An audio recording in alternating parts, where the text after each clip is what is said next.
Hello guys, हमारे देश में इलेक्शन चल रहा है लोकसभा चुनाव के लिए और इसमें बहुत सारे कैंडिडेट्स ने भाग लिए हैं और आप सबों के ये मन में सवाल होंगे कि इस बार लोकसभा चुनाव में कौन जीतने वाले हैं।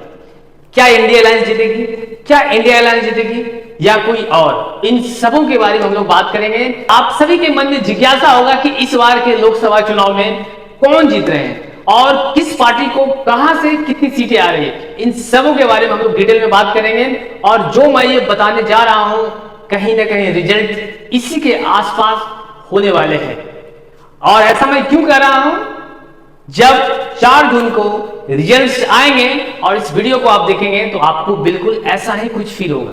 क्लोज कॉन्टेस्ट है और कहीं ना कहीं इलेक्शंस में इस बार बीजेपी और इंडिया अलायंस ने बहुत अच्छे तरीके से फाइट किया है और ये कॉन्टेस्ट बहुत ही इंटरेस्टिंग होने वाला है। जहां तक बीजेपी को बिहार और कुछ हद तक यूपी और महाराष्ट्र में सीटें कम हो रही है, तो कहीं ना कहीं साउथ में अपनी सीटें बढ़ा करके कहीं ना कहीं उसको मेकअप करने का प्रयास किया गया है। साथ ही साथ बीजेपी को वेस्ट बंगाल में भी बहुत अच्छी बढ़त मिलने जा रही है। और रही बात इंडिया अलायंस की, तो इस बार कांग्रेस ने बहुत अच्छा रिवाइव किया है और बहुत सारे राज्य में जो छत्रकों वाली पार्टी है उन लोगों ने भी अच्छा परफॉर्मेंस किया है, क्योंकि एक बहुत बड़ा राज्य है और उसमें योगी और मोदी की जोड़ी ने अच्छा कमाल किया। तो देखते हैं हम लोग सीटें क्या हुए।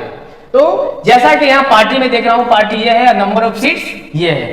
तो रही बात बीजेपी को, तो बीजेपी को नंबर ऑफ सीटें कितनी आ रही है, तो बीजेपी को इस बार नंबर ऑफ सीटें 236 से लेकर के 238 के आसपास, इसी के बीच रहने वाले हैं, बिल्कुल इसी के बीच होंगे और 250 से बिलो रहने वाले हैं। ठीक है। और बीजेपी प्लस को छोड़ करके अलायंस की इसकी बात करें, जिसमें जेडीयू आ जा रही है, बहुत सारी छोटी छोटी पार्टियां हैं, इसमें बीजेपी को छोड़ करके 26 से 32 सीटें ये आ रही हैं। तो टोटल अगर हम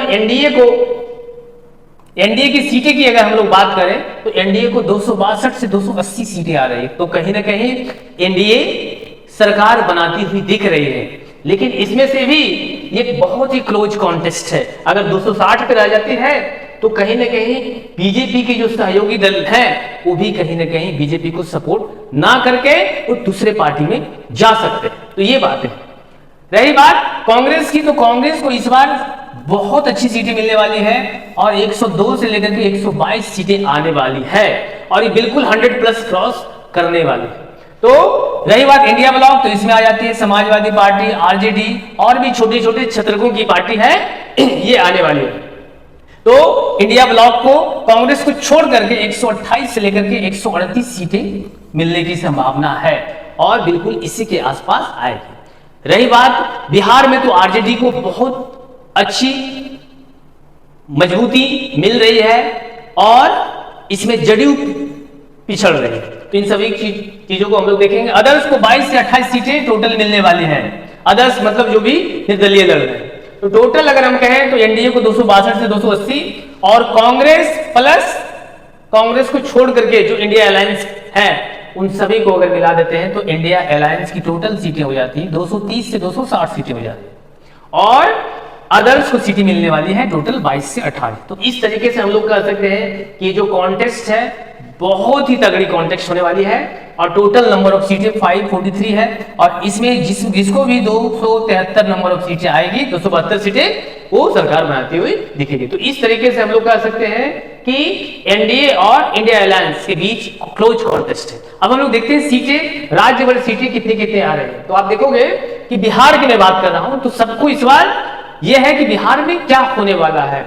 तो बिहार में बीजेपी को 10 से 12 सीटें मिलने की उम्मीद है और बीजेपी को कहीं ना कहीं यहाँ घटा हो रहा है, क्योंकि जदयू का जो वोट बैंक है कहीं ना कहीं बीजेपी को वोट नहीं देती हुई दिख रही है और बीजेपी के वोट जेडीयू में कन्वर्ट नहीं हो पा रहा है और जेडीयू को कहीं ना कहीं घटा लगने का यह भी कारण है कि बहुत सारे टीचर्स लोग इससे खफा हैं और प्लस 4 टर्म का एंटी इनकम्बेंसी जो जेडीयू के अगेंस्ट में है, इसका इन्हें खामियाजा भुगतना पड़ रहा। प्लस 10 साल की बीजेपी की सरकार है उसकी और 15 साल की जेडीयू की इनकम्बेंसी से कहीं ना कहीं घटा मिल रहा।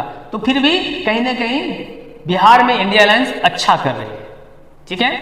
और एनडीए अलायंस भी अच्छा कर रही है। तो यहाँ पर मिली जुली सीटें हैं। कांग्रेस को 4 सीटें मिलने वाली है, अदर्स को 3 सीटें मिलने वाली है। ठीक है, यूपी में देखते हैं। तो यूपी में सबसे अच्छी बढ़त बीजेपी और एनडीए को मिलने वाली है। यहाँ पर बीजेपी प्लस अलायंस को अगर मिला दिया जाए तो 52 से 56 सीटें यहाँ पर मिलने जा रही है। तो कह सकते हैं पिछले बार से थोड़ा सा ही 10 साल के मोदी गवर्नमेंट के एंटी इनकम्बेंसी और योगी आदित्यनाथ के एंटी इनकम्बेंसी के बाद भी बहुत ज्यादा घाटा नहीं होने जा रहा है। यहाँ पर कांग्रेस को 8 से 10 सीटें मिलने वाली है और एसपी गवर्नमेंट समाजवादी पार्टी को यहाँ से 14 से 16 सीटें कम से कम यहाँ पर मिलने जा रही है। तो इस तरीके से हम लोग कह सकते हैं कि यहाँ पर कांग्रेस और एसपी मिला करके 25 से 30 सीटें जीतने जा रही है।